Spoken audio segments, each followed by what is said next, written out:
All right, welcome, boys. Everyone is telling me they have no clue what Rabbi JJ and the Boys is. So in the next couple minutes, I intend to explain exactly what is happening. So, Rabbi JJ and the Boys is a Jewish TV show, the first of its kind. So what is the theme and what's the general idea of the show? The idea is activism and outreach, mainly Jewish, but also not. And the idea is to spread different positive values and important values around the world. For example, season 1 is going to be in Sydney, Australia. And in the long run, we are looking at doing seasons all around the world, or maybe in different institutions or organizations, say like taking over a failing school, or maybe starting a Chabad house, or building a community from scratch, would be all of these different general themes of a season. Then there's the episode. The idea of an episode is that every single episode is going to have a specific theme. So say one is going to be about charity, one is going to be about helping homeless people. And throughout the season, we'll be portraying different ideas that are very important for the people of this planet Earth. So say season 1, it's going to be Sydney, Australia, and that actually is the plan with the help of God. And then we're going to have, say, an episode that is titled, "We Bought a Homeless Person a House," right? Very cliche. But just so people understand, doing like a talent show with homeless people, I'll actually go out on the street and be homeless for a day or two to experience it myself. And then the conclusion will be like, oh my goodness, let's buy a person a home, and then we'll have to go and fundraise for it, and we'll have to do the legal work, and that whole process and all the drama. Will it be real? Great question. So being transparent, most of it will be real, some of it won't. I think that's the way it just has to be if we're doing an idea like this. I intend to keep it as real and as authentic as possible, but there are definitely going to be times that we couldn't get a certain shot, or we want to address a certain issue, so we're going to maybe have someone come over and ask that question. But just keep in mind, 90% of it or 95% of it will be real and authentic. What is the genre? The genre is a docu-vlog series. Docu is short for documentary. And vlog as in, it's going to be like, hey guys, it's 6 a.m., we're about to enter the billionaire's house style video. And the idea is to incorporate it with real life situations. So that would be under the category of reality, as well as a sitcom, which stands for situational comedy. We do intend to make this show very entertaining and very funny for all walks of life, which is going to be extremely difficult to incorporate. We'll be educating different ideas that people are not necessarily as knowledgeable in, as well as inspirational, trying to encourage positive behavior around the world, both Jewish and also just general world values that are important. Reading all these different themes into one show is extremely difficult, but with the help of God, we're going to do all of it. And with extremely strategic engineering and very, very good and thought out script writing, it's definitely possible. Who is the targeted audience? If I had to put it on paper, I would say the number 1 targeted audience would be the Jewish youth. So number 1 is more young, number 2 is more Jewish, but definitely anyone who's Jewish and definitely anyone in general can definitely gain from it and also enjoy it and also be entertained by it. And I think lastly, this is meant for the religious community. So if someone's a yeshiva bacher and they're watching this right now, I would highly recommend that you close your phone and open up a Talmud. Why the name Rabbi JJ and the Boys? Great question. And the answer is, I actually made a list of over 50 different names, and this was the most popular from amongst my friends. I actually even decided a different name, and people weren't such a fan, and so this was the final result. I think it's also important because it connotes exactly what the show is going to be. It's number 1 is rabbi, so it's Jewish, it's serious, but at the same time, it's the boys. We're having fun, it's relatable, it's entertaining, it's great. Who are the boys? The boys is going to probably be the shluchim. To be honest, that is unconfirmed. It could be that the boys are just going to be the people I'm hanging out with, and so every single season, every single episode, the boys are going to change. I think that's one of those questions that time will tell, and we'll see how things go. And the same goes for the cast. The other boys I'm going to be with who have a similar job of their title is shluchim. Their idea is to encourage and strengthen the community, mainly the Jewish, but in general as well. What's the format of the content? So the format of the content, I would divide into the shorts, the prequel, and then the actual TV show. And it goes like this. The shorts are up to 60 seconds long. They're the lowest quality. Often, I'll even just go into my gallery and just see what I think people will like, and I'll just post it. They're not super thought out. They're not so much of an idea necessarily that I'm portraying. It's mainly to just build a following and just create viewers over the next couple months. Think of it as strategic advertising. Then you have the actual prequel. The prequel is going to be 3 to 10 minutes long. The entire prequel series will probably be about 6 episodes long. Time will tell of exactly how long they will be. And it's going to be better quality from the actual shorts, but a little bit worse from the actual TV show. The idea of the prequel is just building the actual TV show, so it's not so much of the final product that I expect to produce, but it will still be entertaining, building that following for the actual TV show. That takes us to the actual episode, the actual TV show, which we plan on posting and airing December 25th, 2025. That's going to be the best quality that we're going to be producing. Obviously, not totally professional, but very watchable, and yeah, very exciting. The idea is to start filming that October time, and by December to actually make our first drop. Where will it be posted? So the shorts are going to be posted on TikTok, on Instagram, and YouTube Shorts, as well as Facebook, and possibly more to come. But that's where I have been posting until now. And then you have the actual show, which is going to be YouTube. Why YouTube?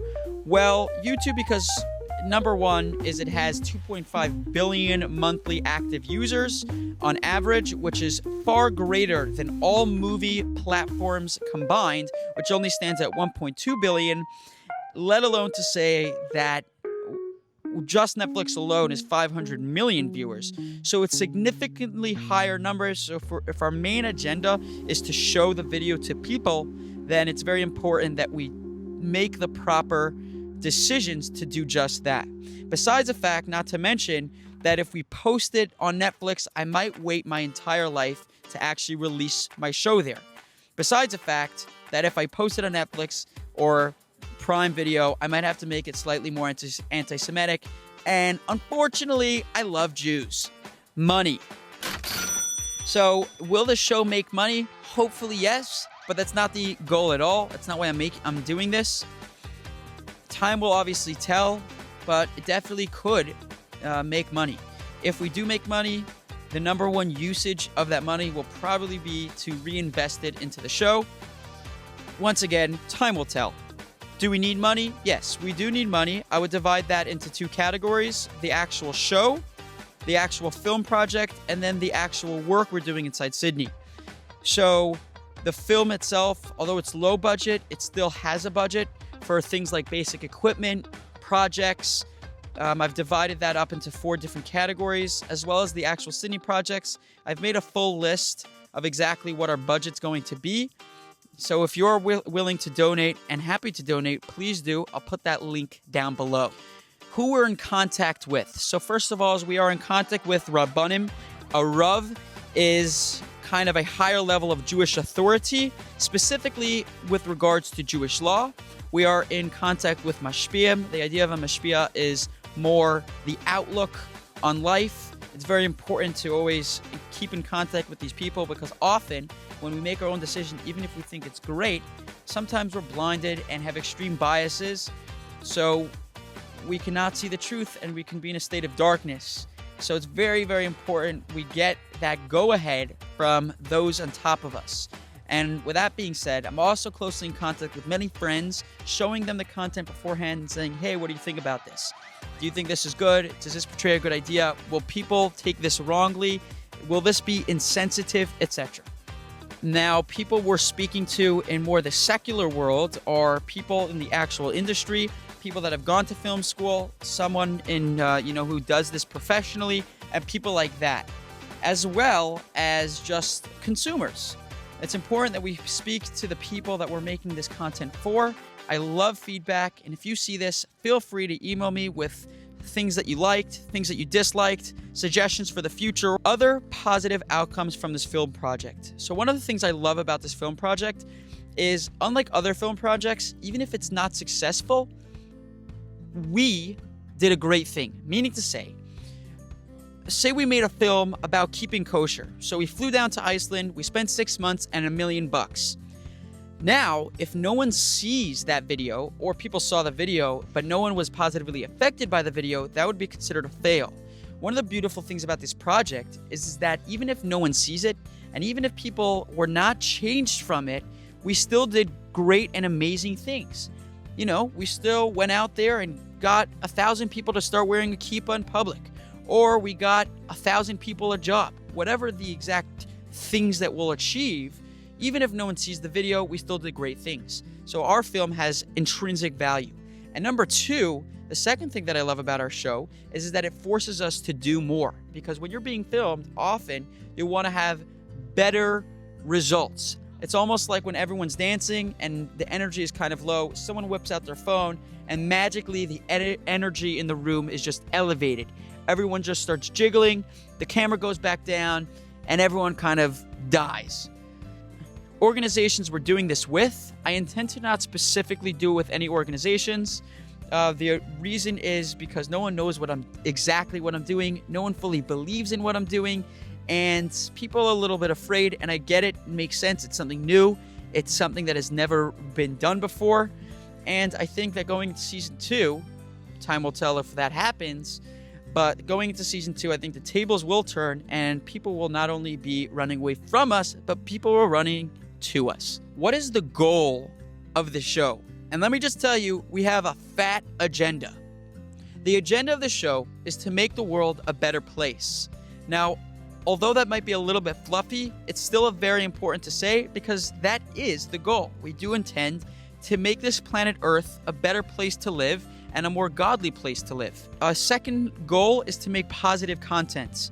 This is a personal opinion, but I feel that a lot of the things that people consume nowadays, the music, the TV shows, the movies, or just regular content is extremely negative. It encourages either directly or indirectly depression, loneliness, or other negative ideas. And I think it's very important that people make positive content. Now, there's a lot out there, but there's a lot of negative stuff out there as well. And to fight darkness, we add a little bit of light. And lastly, to educate and inspire.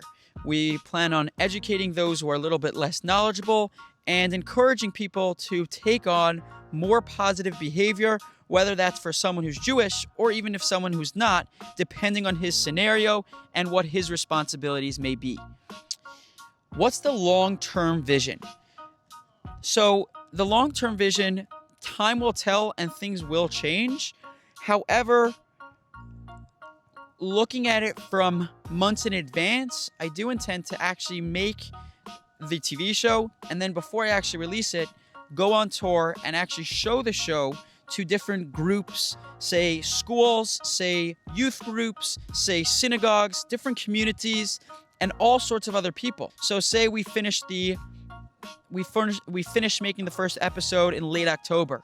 That means I'll have a couple months before the actual release of the show to go around on tour to different communities or platforms of people and actually show that. Another long-term goal, and this is very dependent on how things go for the first season, but to actually make a second season and really continue this. This can be a lifelong mission, and it really depends how things go. Should people subscribe? Absolutely. Not only should people subscribe, but I strongly encourage you to subscribe on all your Gmail accounts. And between me and you, we know that you have multiple. It's important to note that everything I said in the previous part of this video is subject to change.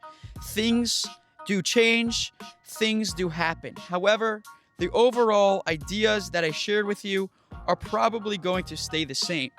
And lastly, with the help of God and the blessings of the Lubavitcher Rebbe, who I constantly report to, the big boss, we will have much success with this entire journey and this entire project that we are undertaking.